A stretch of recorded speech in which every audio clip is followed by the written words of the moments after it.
Hello, everyone. This is USATE here to help you to realize your potential. And today we're going to be looking at 3 games I played in the United States Amateur Team East Tournament in Parsippany, New Jersey in the year 2025. My team came in 10th place out of 356 teams, and these were 3 games I had against master level players. So in this position against Alizadad, here his last move was king to f8. Now, he spent almost no time on this move. What he should have done here was play the move b5, with the king still on g8. And that would have stopped my move c4. You see, I have all of these pieces eyeballing d5. So all I need is a pawn to tip the scales in my favor to crack at his pawn on d5. Now here, after c4, knight g4, takes, I was able to pressure him into a lost position. It says it's equal, but it's very difficult to find the idea. Instead of playing knight g4, he should have played bishop g4.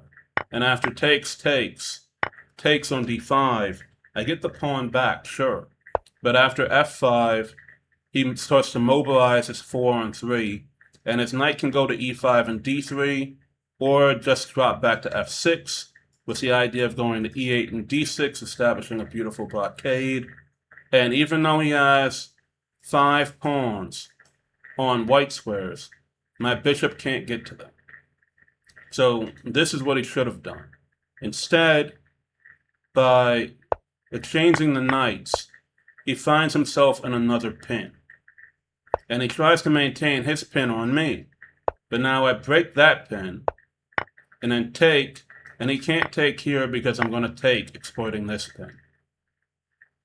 So instead, he went rook to e8, I grabbed the pawn, he infiltrated, and here I should go bishop to a4 to hold the e8 square.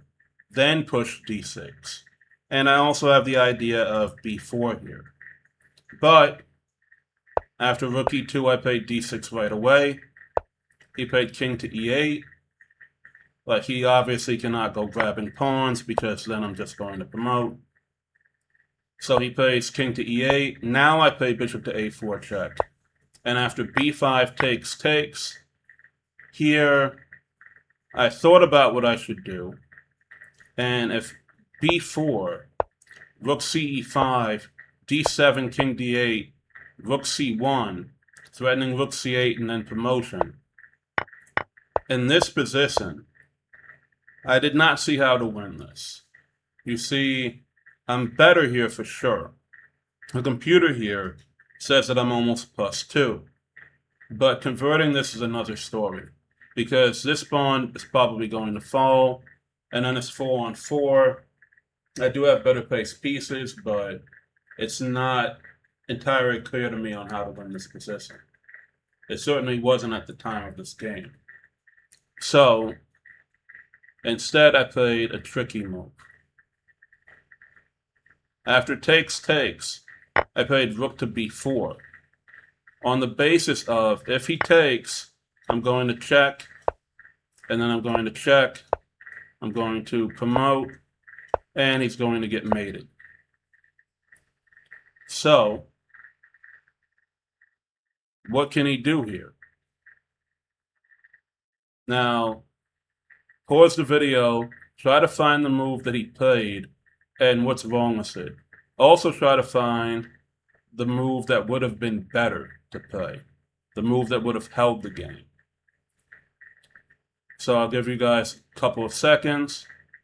The move that could have held the game, he could have played rook e back to e5. Just protect the b5 pawn. Now, if I play d7, he can play king to d8, and otherwise I just have to move back. Even if I throw this in, I'm going to have to save my bishop. Instead, he played bishop to c2, pretty much without thinking. And then I played the next move. Rook takes b5. And here, and this is the difference between online chess and over the board chess. Online, you can't see your opponent. Over the board, you can. Here, when I played rook takes b5, he threw his hands up. He's looking at the board. He shakes his head. Then he's looking at me. Then he's looking at the board. He's looking at me. And I just sat there like this. And I didn't look at him because I didn't want to give him any information about what I was planning. And so here, he just grabbed the rook. And now I played rook to b8, double check, and mate. And he was stunned. Now, that's another thing. You should never just move so quickly. You should never trust your opponent, but you should also never underestimate your opponent or overestimate your opponent. You see, I knew I needed to hit him with a trick because these other positions were not entirely clear on how to win. I'm playing for a team, and I want my team to win, and I want to do well, but I really want my team to do well. And here, after bishop to c2, he's finished. Because if he takes here, we go back to this idea. The rook on b5 is in the way, so the pawn on d7 can't be captured by the bishop. And then after this, we're going to checkmate him. And if he takes here, all of his pieces are perfectly in alignment. They'll leave him with no pieces left. He'll scoop up the pawn on d6, but I have an A pawn with the light squared bishop matching the color of the corner square. I got an extra B pawn. This is an E and an extra bishop. This is an easy win. Now, my game against Todd Honor, I played the Owens defense because I figured he's probably not up on theory in this line. This is an older gentleman, at least in his 60s. So I figured he would just play normal moves, which he did. And now we reach this position where if bishop to a6, he's going to take, knight takes, and then queen a4 check, so I have to play queen to d7. And after queen e2, a5, holding b4, also threatening to play bishop a6. Here we play tickle, go back, he castles, and now bishop to a6, and I'm going to trade off his excellent light squared bishop. And he needs this piece for an attack against my king. Usually in the French, you have to sacrifice this on h7 in order to win. And even though this is an Owens, this is a French Cruxer. So it's good for me to get rid of this bad bishop for his good bishop. So now after takes here, takes. What I should have done was play bishop takes c5. You see, get the bishop out, bring the knight out, and then get castled. There's no b4 threat, like in certain French positions, because I already have a5 on the board. And if he plays a3 at any point, I'll just play a4, so that if b4 is played, I'll just play en passant. Instead, I took with the pawn, and he brought the rook to the middle. I played knight c6. He played c4, attacking the center. And here, I should have just played d4. And he has a slight advantage here, but I have a protected pass pawn in the middle of the board. All I need to do is get my kingside pieces developed, and I'll be okay.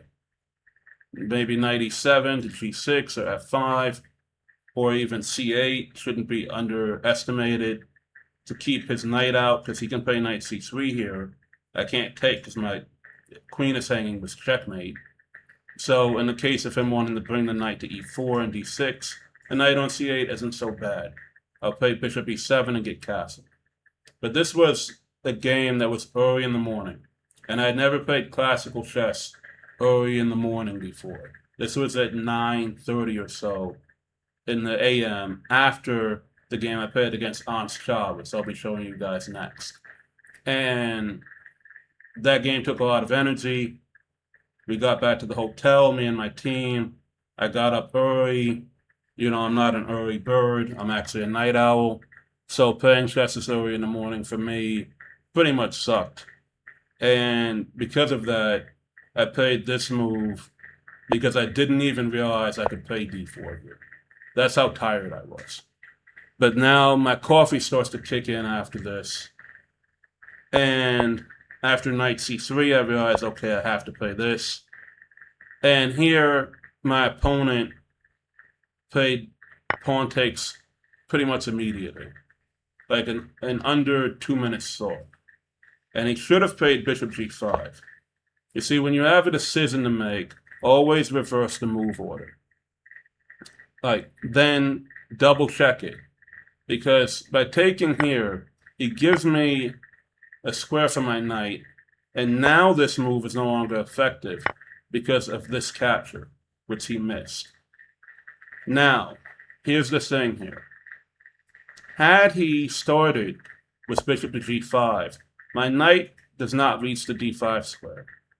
And if I try to kick his bishop, he can play knight to b5, threatening knight d6, with a smothered mate forcing me to sacrifice my queen.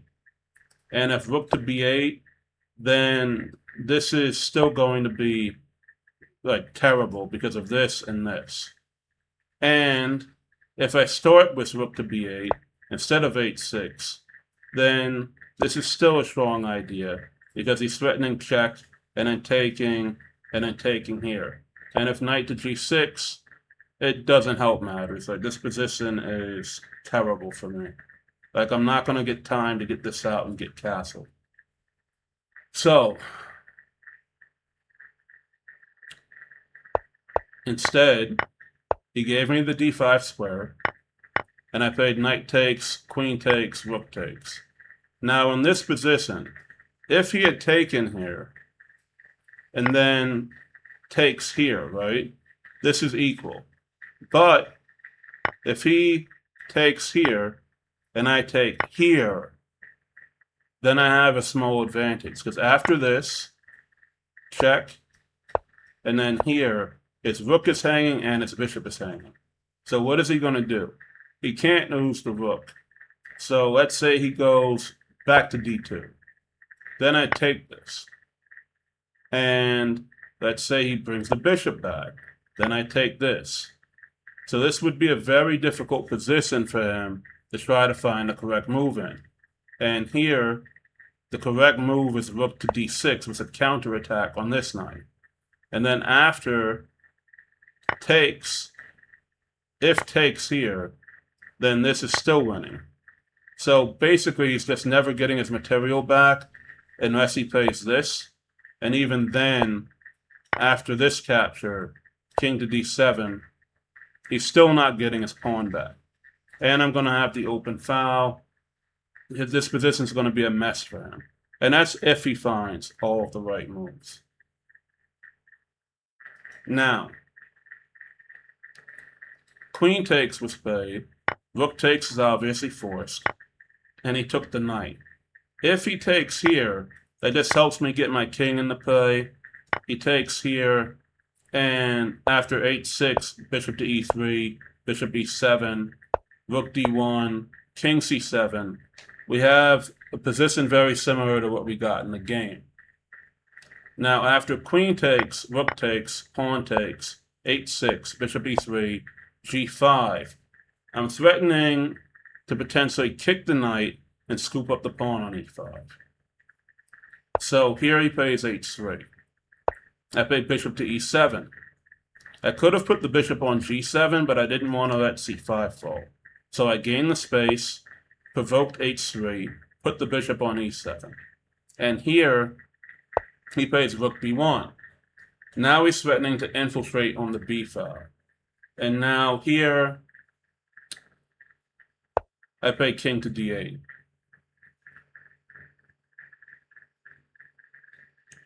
Now, the point behind king to d8 is because I need to get this h-file rook out. But how can I do that?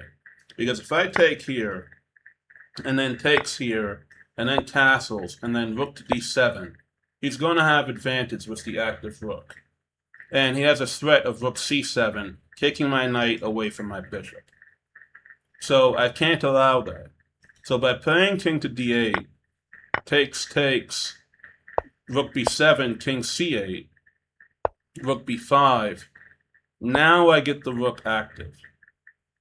So king to d8 is an attempt to force him to trade. Now, had he played this, he's just losing a rook with check. So he has no way to infiltrate on the b file.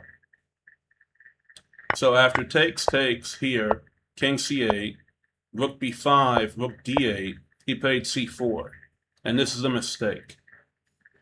The motivation behind c4 is because he wants to take on c5, but he does not want me to play rook to d5, pinning and winning his bishop. So instead he plays c4, so now he can take on c5, but he just drops a2. The correct move would have been a4. And after rook d1, king h2, rook a1, takes, this will be drawish. There's nothing really here. This is fine. Instead, after c4, he's lost. And I found all of the moves here. I had to keep checking and double checking and triple checking that everything was correct. I went down to 24 minutes in this game, while he still had an hour and 4 minutes. And even though we made time control, the way it works is after the time elapses, then you get your 30 minutes on the clock. So by the end of the game, we made time control, but we didn't even use it. I had 24 minutes out of my initial hour and a half, and he had an hour and 4 minutes out of his hour and a half. He was also syncing on my time, obviously, to make his moves, make his decisions, but at this point, he's toast already. You see here, you can't go here because of this pin, and going here is bad because it gives him a tempo. So after king d7, rook b5, takes, check here, he takes, a4, a3, king c7, cover the knight. The knight also covers here, so there's no 7th rank check. And after takes, rook here, knight takes, then a2. There's nothing he could do, though, because if e6, a2, e7, rook e2, covering the pawn, here, promote, and after this, takes, and black is winning. You don't need to see the rest. And after this check, here, check, here, check, here, check, then rook to b8, and black is again winning. This knight is not going to be able to do anything here. You see, let's say we take, and then knight to d2, there's knight d4, covering b3. So a2 and a1 can get played, and if e6, then king to c7 or king to c8, both win. We're in the radius of this pawn, and he can't get to our pawn. So, after knight takes g5, just grabbing everything, I push, check here, he goes here. This check won't help anything either, because after this, I have knight to b8, and after knight c7, king b7, e6, takes, e7, rook to e2. Again, I'm going to sacrifice the rook, and I'm going to promote and get a queen. So after knight c5, we have a1 queen, takes on f2, taking the mission critical pawn. Now there's no potential for him trying to set up any types of fortresses or defenses. He has 4 pawns and a knight for a queen, but it's not nearly enough. After knight d3, rook d2, rook d6. Here, threatening the knight twice and threatening mate, he resigned. There's nothing he can do here. And this game was played, the engine very generously gives it 96% accuracy, but the truth is I was lost out of the opening, but I fought back because of this critical mistake here. After knight g7, had he played bishop g5 first, then I wouldn't be showing you this game. But a lesson here is, again, don't play quickly when you have time. Use your time, especially if you have an advantageous position, or also, as we saw from the previous game, It was hours of dot. He could have used his time because he had more than a half an hour instead of blundering with bishop to c2. Use your time to double check your moves and don't be overconfident. Now, in this game, I went all the way down to 24 minutes because even though I saw the winning pass after the move c4, I had to keep double checking everything, especially since I was tired. The game took place super early in the morning for me, and I knew that I was winning. I knew I just had to push little Johnny down the board, but I had to keep checking to make sure, okay, I'm not falling for anything, right? Especially here when we have this line here. Just wanted to make sure that, okay, yeah, I have knight to b8, like I'm not miscalculating because I'm tired. And sometimes it's good to do that. Just make sure that you got the win in the bag, don't spoil it. And now this brings us to my game against Ans Shah. For some reason, I have the game I just played in this text box here, but let's not worry about that. Let's get to the game. We have a Queen's Indian via transposition because I started with b6. And we get a main line after d5 takes knight h4.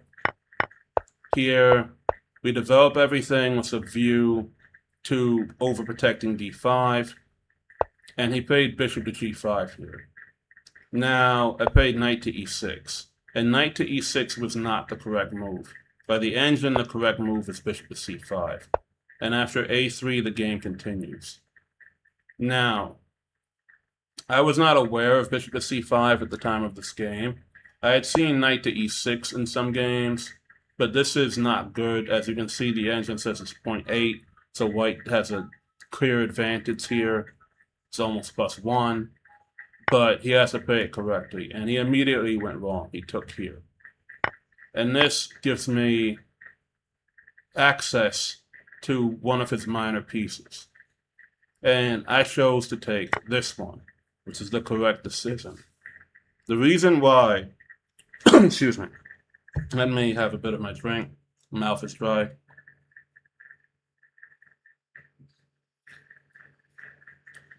The reason why is because if you go here, he's going to take with the knight, putting 2 attackers on this and an attacker on the queen. So then after going back, he's going to take with either minor piece, damaging my structure, and that's just going to be worse for me, right? Now, if he started with this, then he's hitting my queen. It's still a problem. However, if he started with the knight, we can just take it. Because here, then this is winning for black. But if takes here first and then takes, this is okay. So we have to be very careful about the order of trades here. Now, in the game, he played bishop takes. I took. I gave up my right squared bishop and played rook ad8, being ready to mobilize a pawn. Now, he plays bishop back to g2. And here, he has to, because I'm threatening to play d5. If he plays something silly and lets me play d5, then if he takes here, takes here, takes, then queen to e4 is winning. Because if you bring the knight back, this is made. And, like, what else can be done here? Like, now in the game, this was played, and I played d5 anyway. And you can't do it in the other move order either, because after this, then queen to c5 is a problem. Excuse me. Queen to e5 does not work because of f4, and this is equal. But queen to c5, this piece is pinned, and after this, this undermines it, and you're losing the piece, or you're losing the queen. So if takes, takes, takes, You got a rook and bishop for the queen, but it shouldn't be enough. There's nothing really here that white can really play for. He doesn't have any targets. And if you don't, then we're just going to take this. And if you sacrifice this, then we're going to take this to king. If you try something like this, we're just going to bring the knight back. If you go here, we have rook d7. We're going to bring the other rook over, bring the king back to g8, and we're totally winning here up a piece. Give me 1 second. Excuse me. So, here, Shah could not take on d5, so he played e3. Now he's stopping me from advancing, so the pawn has to stay put. Now I played rook to d7. This was the most difficult move of the game for me, because this is when I was out of preparation, I was out of ideas. And I'm like, okay, now what do I do here? Because my preparation really ended after knight to e6. Like, I know he can take, I know I don't have to worry about these trades.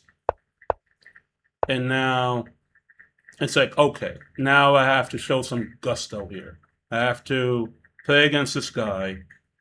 And during the game, actually, no, before the game, excuse me. Like, I heard that he was 2,400, but I didn't even bother to look up the ratings or anything. Now I'm like, okay, I got to play strong for my team. Then during the game, I'm saying, this dude's 2,400. He spent a ridiculous amount of time to reach this position. Like, he was, like, down on time out of the opening. Like, he spent a lot of time, even around here, like around this position, just thinking whether or not to play d5. So he already was uncomfortable with the position that he got. Now, he took a long time to make a lot of his moves. And then we reach this position here. And I'm like, okay, I have the isolated pawn. What am I going to do here? Now, excuse me. I have to protect and set up defenses for d5. So after rook to d7, now he played knight to e2. So he wants to come here or come here. Either attack the pawn or block the pawn. So I play knight e6. He goes here, I take, he brings the queen up, all normal stuff. And now here, I take a small break in the position to play h6. And this is critical, because I need a square for my king. I also need the g5 square for my knight. And the reason why is because I want to bring the knight back to e6 in order to kick the queen off her post, and then I want to be able to advance with d4. So after rook c1, knight e4, rook c6. He doesn't think about taking here, because that just makes weaknesses on his light squares, fixes his structure, and allows my rook to have the d-file. So this would be a horrible trade for him. Instead,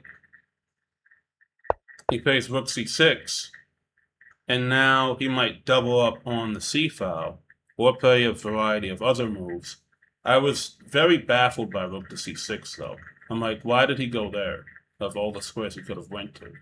But it cuts into squares of mine on the 6th rank. So, knight g5, he plays rook to d1, I double up, he still can't take d5, and now here, he plays queen to a4. Now, this move is the move that cost him the game. What do I play in this position? So I'll give you guys 5 seconds, pause the video, figure it out.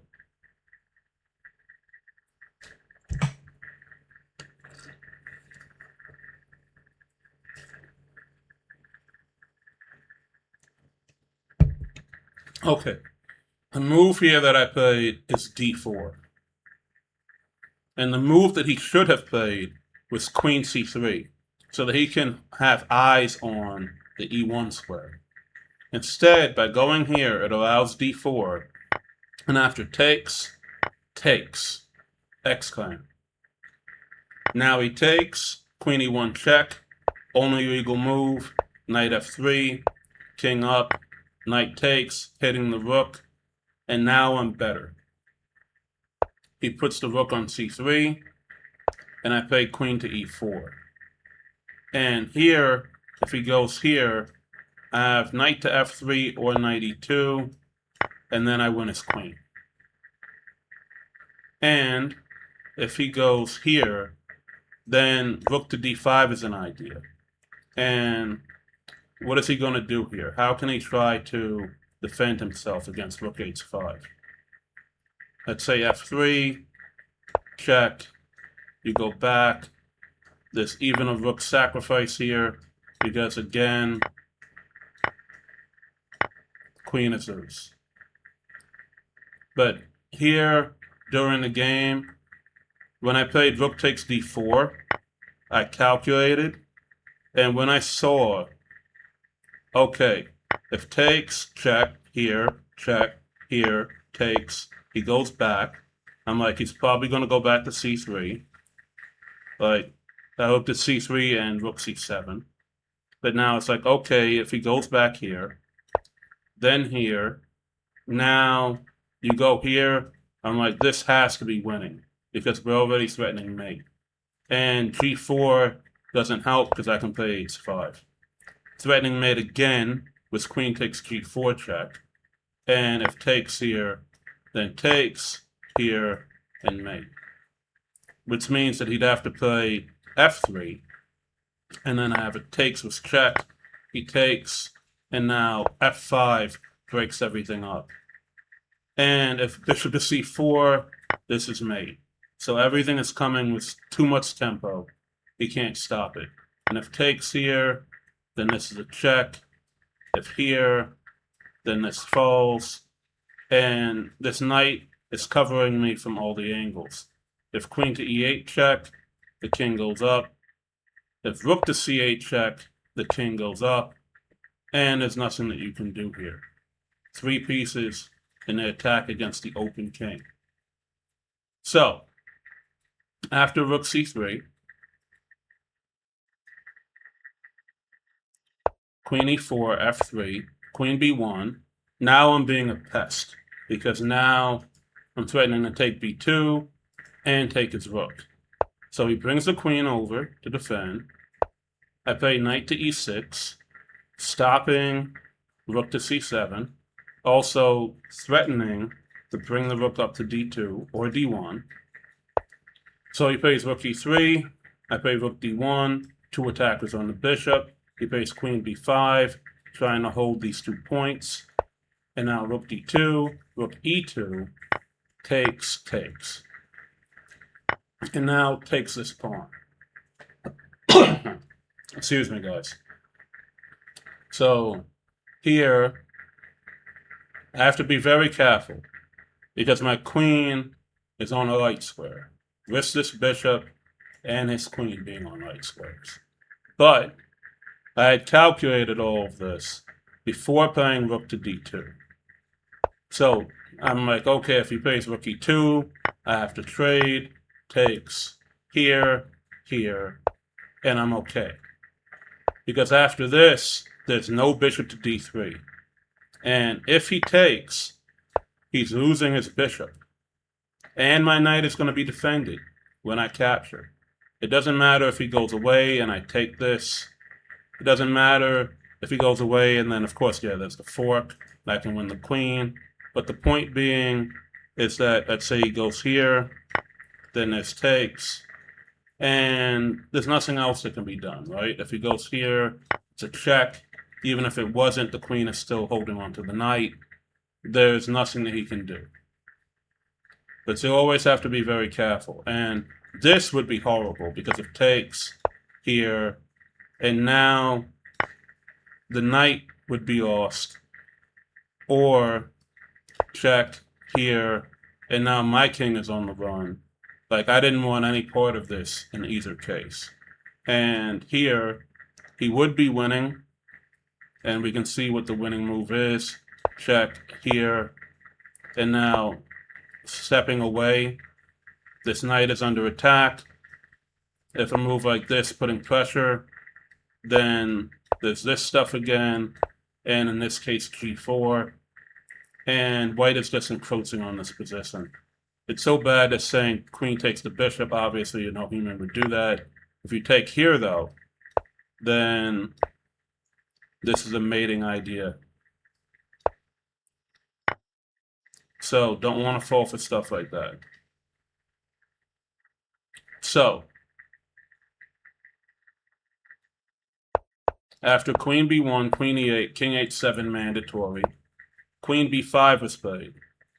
So we were close to the time control here at move 40. So here, my opponent played this. This is the 38th move.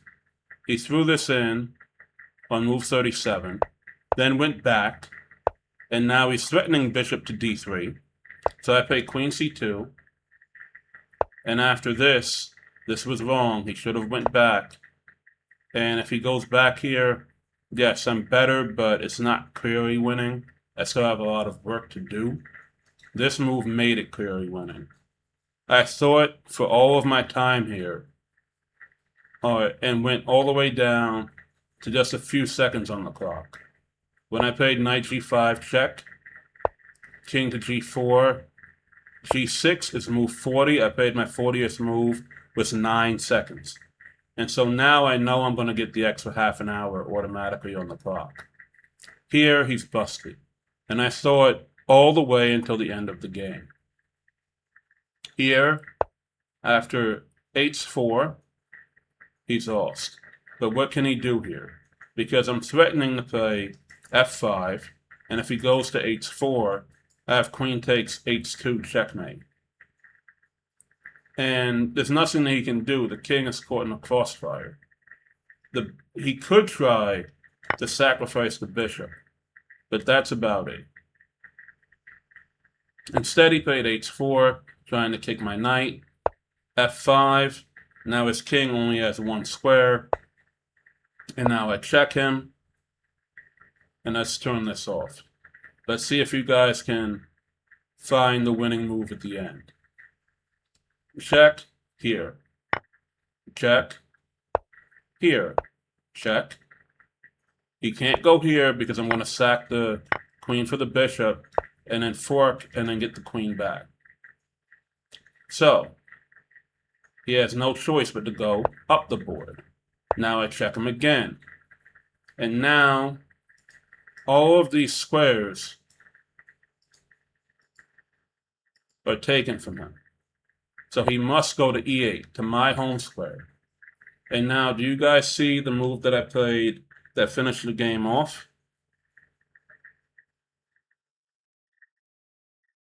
And that's right, guys. The move was king to g7. I call this move asbestos because it's the silent killer. Bringing the king into the attack on the enemy king.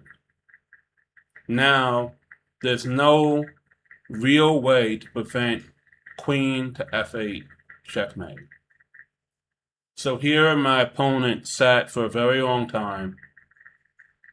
He didn't want to resign. After about 15 minutes, he finally just played the move queen to d5 and allowed the checkmate. The only thing he could have done here to try to delay it, which would have been super unsportsman, would be to play queen takes knight, queen takes check, and then the game continues, but he's dead lost. So this was the best over-the-board tournament game that I ever played against such a strong player.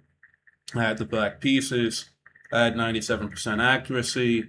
At no point in this game was I ever significantly worse outside of in the opening with, and this is the Todd Honor game I have up here for some reason, but outside of the opening here when I played knight to e6, but I didn't even know I was worse here, which I guess that's a good thing, because knight to e6 was part of my preparation.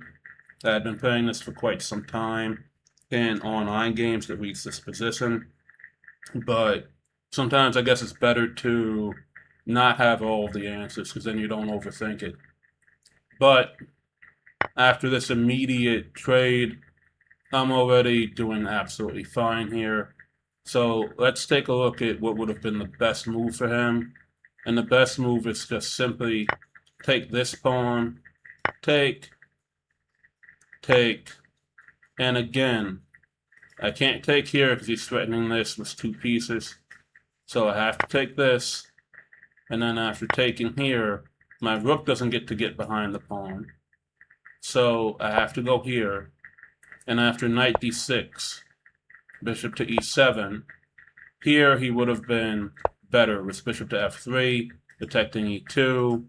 He has king g2 as an idea, h4 as a potential idea, e4, e5 as an idea, attacking my queen side with a4, a5.